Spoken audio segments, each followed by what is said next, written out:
ఆంధ్రప్రదేశ్ లో నారా లోకేష్ విద్యాశాఖ మంత్రిగా వచ్చిన తర్వాత ఈ రాష్ట్రంలో విద్య ఏ విధంగా సర్వనాశనం అయిపోతుందో మనం కళ్ళారా చూస్తున్నాం. ఒకవైపు మీరు చూస్తే ఫీజు రియంబర్స్మెంట్ 7,000 కోట్లకు పైగా బకాయిలు ఉంటే ఇవ్వడు.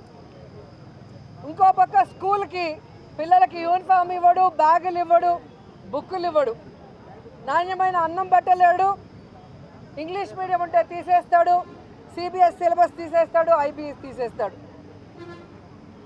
అమ్మఒడి ఇమ్మంటే ఫస్ట్ సంవత్సరం ఇవ్వకుండా ఎగనామం పెట్టాడు. రెండో సంవత్సరం మొన్న 3వ సంవత్సరం అరాకొర అది కూడా సగం మందికి వేసి సగం మందికి పంగనామాలు పెట్టాడు. ఈరోజు మీరు చూస్తే ముఖ్యంగా ఈ రాష్ట్రం అంతా కూడా నారా లోకేష్ విద్యాశాఖ మంత్రి అయిన తర్వాత నిర్వహించిన ఒక డిఎస్సిని పేపర్ లీకేజీలతో అలాగే రిక్రూట్మెంట్లు ఏ విధంగా నీచాతి నీచంగా చేశారు, అర్హులైన వాళ్ళకి ఇవ్వకుండా అనర్హులకి తన అవినీతి కోసం ఏ విధంగా అంటగట్టాడో మనం కళ్ళారా చూసాం.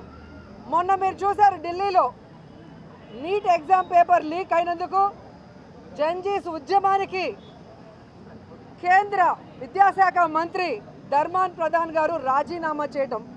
మరి ఇక్కడ రాష్ట్రంలో డిఎస్సి పేపర్ లీక్ అయింది. అలాగే స్పోర్ట్స్ కోటాలో ఇవ్వాల్సిన ఉద్యోగాలు స్పోర్ట్స్ పర్సన్స్కి కాకుండా తమ ఇష్టానికి ఒక 420 జీవోని తీసుకొచ్చి ఏ విధంగా 427 ఉద్యోగాలకు పైగా ఆ అనర్హులకు ఇవ్వడం మనం చూసాం. మరి అలాంటి విద్యాశాఖ మంత్రి నారా లోకేష్ రాజీనామా చేయాలని ఈరోజు రాష్ట్రం అంతా కూడా విద్యార్థులు, నిరుద్యోగులు డిఎస్సిలో ఎవరైతే అన్యాయం అయ్యారో అందరూ రోడ్ల మీదకి వచ్చి డిమాండ్ చేస్తున్నారని కూడా ఈ సందర్భంగా తెలియజేసుకుంటున్నా. ముఖ్యంగా మేము ఈరోజు ఇక్కడ ఈ డిఎస్సి పేపర్ లీకేజ్ మీద సిబిఐ విచారణ జరపాలని డిమాండ్ చేస్తున్నాం. అలాగే ఈ డిఎస్సి పేపర్ లీకేజ్కి కారణమైన విద్యాశాఖ మంత్రి నైతిక బాధ్యత వహించి రాజీనామా చేయాలని డిమాండ్ చేస్తూ ఉద్యమాన్ని చేపట్టడం జరిగింది. మనందరం ఒక విషయం గుర్తుపెట్టుకోవాలి. మనకెట్లయితే సిద్ధాంతాలు ఉన్నాయో గొడ్డలి పార్టీ కూడా సిద్ధాంతాలు ఉన్నాయండి. గొడ్డలి పార్టీ సిద్ధాంతమే విధ్వంసం. గొడ్డలి పార్టీ సిద్ధాంతమే సొంత అక్క చెల్లెల్ని మెడబట్టి బయటికి గంటేస్తాం. ఇది ప్రజల్లోకి తీసుకెళ్ళాలి. గొడ్డలి పార్టీ సిద్ధాంతమే సొంత బాబాయిని చంపేసి ఆ నెపం మన పైన వేస్తాం. ఇది ప్రజల్లోకి తీసుకెళ్ళాలి. ఎందుకంటే ప్రజలు కూడా మర్చిపోవచ్చు. మనం చూసాం, ఒక అమర్నాథ్ గౌడ్ అన్న పిల్లడు నెట్టు చంపేశారు. వాళ్ళ అక్కని వైకాపా నాయకుడు పిల్లలు ఏడిపిస్తున్నారని పెద్దలకి వెళ్ళి అమర్నాథ్ గౌడ్ కంప్లైంట్ చేస్తే అదే అమర్నాథ్ గౌడ్ ని చెతగొట్టి అతను చదువుతున్న పుస్తకాల నుంచి కాగితాలు చింపి నోట్లో కుక్కేసి కెరోసిన్ పోసి మరి తగలబెట్టేశారు. ఏ పిల్లలైతే ఆ అబ్బాయిని చంపారో వాళ్ళు ఊరిలోకి వస్తే పెద్ద ఊరేగింపుగా ఇంటికి తీసుకెళ్లారు.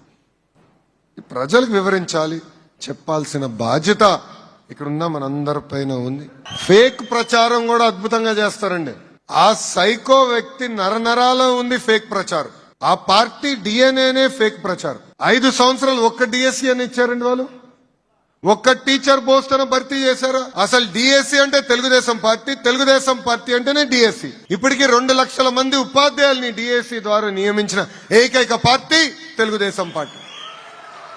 నేను విద్యాశాఖ మార్చలేనప్పుడు నేను ఛాలెంజ్ గా తీసుకున్నా, ఒక్క కేసు పడిన పర్వాలేదు, ఎక్కడ స్టే రాకూడదు, డిఎస్సి అద్భుతంగా నిర్వహించాలని.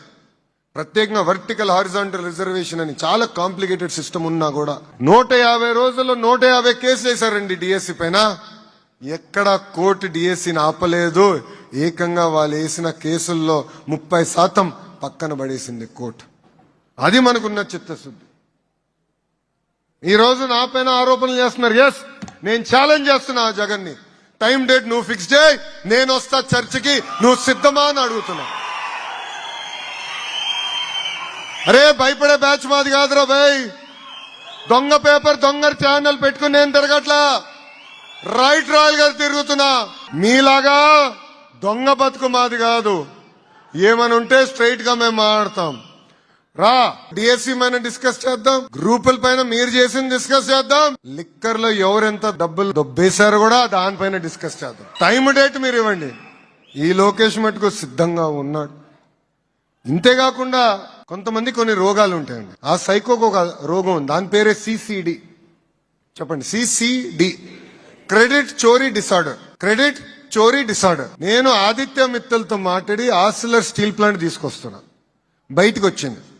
అప్పుడు ఈ మహానుభావుడే ప్రెస్ మీట్ పెట్టి రాదు, ఒరిస్సాకి వెళ్ళిపోతుంది, ఎవడు చెప్పాడు వస్తుందని అన్నాడు. ఎప్పుడైతే శంకుస్థాపన చేసామో ఇట్లన్నీ నేను తీసుకొచ్చాను కదా, నేను వాళ్ళతో మాట్లాడా కదా, మా ముత్తాత వాళ్ళ ముత్తాతకు పరిచయం ఉంది, ఆత్మలు మాట్లాడుకున్నారు, తీసుకొస్తున్నామంటాడు.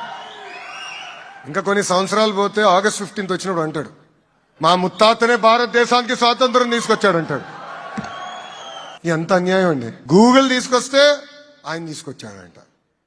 రాయల్ ఎన్ఫీల్డ్ తీసుకొస్తే నేను చిన్నప్పుడు రాయల్ ఎన్ఫీల్డ్ నడిపాను కనుక రాయల్ ఎన్ఫీల్డ్ నేనే తీసుకొచ్చానంటాడు. సో ప్రజల్లోకి చెప్పాల్సిన బాధ్యత మనందరిపైన ఉందండి. లేదంటే అబద్ధాలు 1కి 10 సార్లు చెప్పి నిజం చేసాం ప్రయత్నిస్తారు. భోగాపురం గురించి కూడా మాట్లాడాలి. ఆ రోజు భూసేకరణ చేసింది మనం, పనులు ప్రారంభించింది మనం, ఇప్పుడు వచ్చి ఆయన ఏదో పీకినట్టు చెప్తున్నాడు. అరే మళ్ళీ 5 సంవత్సరాలు ఏం చేసావు భయ్? 5 సంవత్సరాలు ఎందుకు పూర్తి చేయాలా? పట్టించుకోవాలా? ఏకంగా జిఎంఆర్ వాళ్ళకి ఇచ్చిన భూముల్లో 500 ఎకరాలు ఈయన లాక్కుని వేరే వాళ్ళకి ఇవ్వాలని ప్రయత్నించాడు, వాళ్ళ సొంత వ్యక్తులకి ఇవ్వాలని ప్రయత్నించాడు. ఈరోజు తిరిగా భూములు ఇచ్చాం కనుకనే ఎయిర్పోర్ట్ పూర్తయింది, ఎంఆర్ఓ పూర్తయింది. 1వ తారీఖు నాడు మన ప్రధానమంత్రి నరేంద్ర మోడీ గారి చేతుల మీదుగా భారతదేశానికి భోగాపురాన్ని ఏకంగా అంకితం చేస్తుంది.